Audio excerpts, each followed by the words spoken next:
वाली बहू। नरेश की माँ अपने बेटे से मिलने दिल्ली आ रही है। इस बात का पता चलते ही नरेश के दिल में हलचल मच जाती है। नरेश अपनी माँ के स्वागत की तैयारी में लग जाता है। साथ ही उसे डर भी सताने लगता है कि उसकी माँ कहीं अपनी पुरानी जिद पर फिर से बैठ ना जाए। हे भगवान, इस बार बचा लो।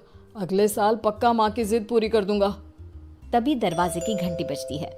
नरेश दरवाजा खोलता है तो सामने अपने मकान मालिक को देखकर हैरान हो जाता है, क्योंकि उनके साथ एक सुंदर सी लड़की भी थी। अब नमस्ते अंकल, कुछ काम था, मुझे बुला लेते। आपने क्यों कष्ट किया? अरे नहीं नहीं, इसमें कष्ट कैसा। मैं तो बस तुम्हें रीना से मिलवाने आया था।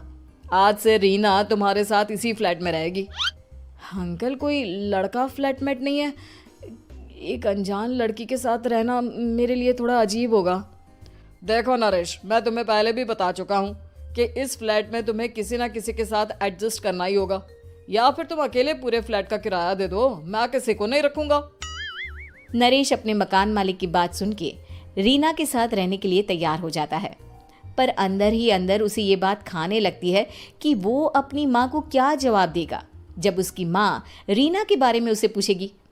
दिन बीतने लगते हैं। नरेश और रीना अच्छे दोस्त भी बन जाते हैं, पर अभी भी नरेश अपनी प्रॉब्लम का सॉल्यूशन नहीं ढूंढ पाता। एक दिन नरेश बहुत परेशान सा बैठा होता है। तभी रीना उसे पूछती है, क्या हुआ नरेश, तुम काफी परेशान लग रहे हो, सब ठीक तो है ना?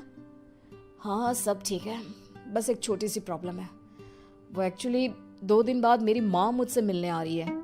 अरे, तो इसमें प्रॉब्लम क्या है? ये तो खुशी की बात है।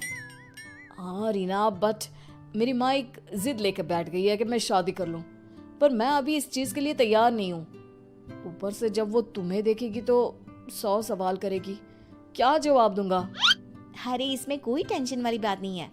मेरे पास ना इस प्रॉब्लम का सलूशन है, जिससे ना तुम्हें शादी करनी पड़ेगी और ना ही तुम्हारी माँ मेरे बारे में कुछ पूछेंगी। रीना की बात सुनकर नरेश सोच में डूब जाता है। वो सोचता है कि रीना खुले ख्यालों वाली लड़की है, कहीं माँ को सच बता ना दे। नरेश को सोच में डूबा देखकर रीना कहती है, अरे क्या हुआ, किस सोच में पड़ गए? डोंट वरी, जैसा तुम सोच रहे हो ना वैसे कुछ भी नहीं है। मेरे पास एक प्लान है। मैं कुछ समझ नहीं पा रहा हूँ, कैसा प्लान? मैं समझाती हूँ। हम ना एक कॉन्ट्रैक्ट मैरिज कर लेते हैं। फिलहाल मेरे पास जॉब नहीं है, तो तुम इस रूम का किराया दे देना जब तक तुम्हारी माँ यहाँ रहेंगी, सिर्फ तब तक। और तुम अपनी माँ से कह देना कि मैं तुम्हारी पत्नी हूँ, इससे वो मेरे यहाँ रहने पर कोई सवाल भी नहीं करेंगी। अरे बात तुम्हारी ठीक है, पर माँ से झूठ बोलना, ना ना बाबा, मैं ये रिस्क नहीं ले सकता। कोई और आइडिया दो ना तुम। देखो, मंजूर हो तो बोलो, वरना सच बता दो, मुझे कोई प्रॉब्लम नहीं है। रीना की बात सुनकर नरेश सोच में डूब जाता है। बहुत सोचने के बाद जब उसे कोई रास्ता नहीं मिलता तो वो रीना के बताए हुए रास्ते पर चलने के लिए तैयार हो जाता है। वो रीना से बात करता है और अपनी माँ की पसंद और नापसंद के बारे में बताता है। रीना भी नरेश की सभी बातों को ध्यान से सुनती है, ताकि कहीं उससे कोई गलती ना हो जाए। आखिर वो दिन भी आ जाता है जब नरेश की माँ उससे मिलने दिल्ली आ जाती है। नरेश अपनी माँ को फ्लैट पर लेकर जाता है। जैसे ही नरेश की माँ फ्लैट के अंदर जाती है, रीना उसके पैर छू लेती है। ये देखकर नरेश की माँ थोड़ी घबरा जाती है और नरेश से पूछती है, अरे बेटा नरेश, ये कौन है? माँ, ये आपकी बहू रीना है। माफ़ी चाहता हूँ, सब कुछ इतनी जल्दी में हुआ कि आपको बता ही नहीं पाया, इसलिए सोचा कि क्यों ना आपको सरप्राइज दिया जाए। अरे बेटा, मैं तो बस तेरा घर बसा हुआ देखना चाहती थी। हाँ, बहुत अरमान थे अपनी इकलौते बेटी की शादी को लेकर, लेकिन कोई बात नहीं, शायद किस्मत को यही मंजूर होगा। ये कहते ही नरेश की माँ रीना को गले लगा लेती है। रीना बेटिया, मेरा बेटा ना थोड़ा नादान है, पर तुम काफी समझदार लगती हो, और मैं जानती हूँ कि तुम इसका बहुत अच्छे से ध्यान रखोगी। माँ, आप चिंता मत कीजिए, मैं सब संभाल लूंगी। नरेश की माँ अपने बहू और बेटे के साथ खुशी खुशी रहने लगती है। दिन बीतने लगते हैं। नरेश की माँ और रीना का रिश्ता बहुत मजबूत होता चला जाता है। वो दोनों सारा दिन एक साथ रहती और खूब बातें करती। इधर साथ रहते रहते नरेश और रीना भी एक दूसरे से प्यार करने लगते हैं। दोनों को इस बात का एहसास हो जाता है, फिर भी वो इस बात को छुपा कर ही रखते हैं। एक दिन नरेश की माँ और रीना शादी के बारे में बात करने लगते हैं।